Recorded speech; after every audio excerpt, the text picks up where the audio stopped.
C'est une autre façon de se déplacer, mais aussi de manifester. Seuls, en tandem ou en cargo, les cyclistes montpelliérains ont formé un peloton de revendications, avec au centre d'entre elles, la place du vélo dans la vie. On est des familles avec des enfants. Vous voyez, moi j'ai carrément le tandem accroché derrière moi et c'est vrai qu'en fait on ne peut pas l'utiliser.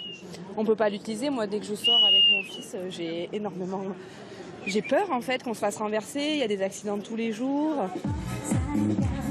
Aucun risque dans les rues de Montpellier aujourd'hui, la vélo-parade a permis une balade sécurisée. Et derrière une disco vélo mobile, les nombreux participants ont même privilégié la danseuse à la position assise. Le vélo c'est la vie et c'est la vie en ville en fait, tout simplement. Le choix du parcours de cette échappée militante ne doit rien au hasard. Le vélo est plutôt réservé aux citadins, souvent des cadres qui peuvent se loger en ville. Alors le cortège s'est dirigé vers la périphérie, là où vivent les travailleurs aux revenus les plus faibles, des automobilistes qui n'ont aujourd'hui pas d'autre choix que la voiture et les bouchons.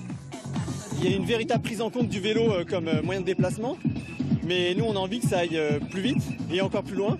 Donc on est là pour accompagner les décideurs. On sait que c'est des décisions qui ne sont pas simples. On le voit ce matin en fait. Quand on arrive avec nos centaines de vélos, ça bloque les automobiles. Mais on sait que Montpellier est congestionné au quotidien. Il y a les problèmes de pollution de l'air, de sédentarité des enfants. Et le vélo, c'est un super outil pour la collectivité pour répondre à des gros enjeux de la société. Selon les chiffres de l'association Vélocité, plus de 60% des 800 000 habitants de l'aire urbaine de Montpellier se trouvent à moins d'une demi-heure de vélo de la place de la Comédie.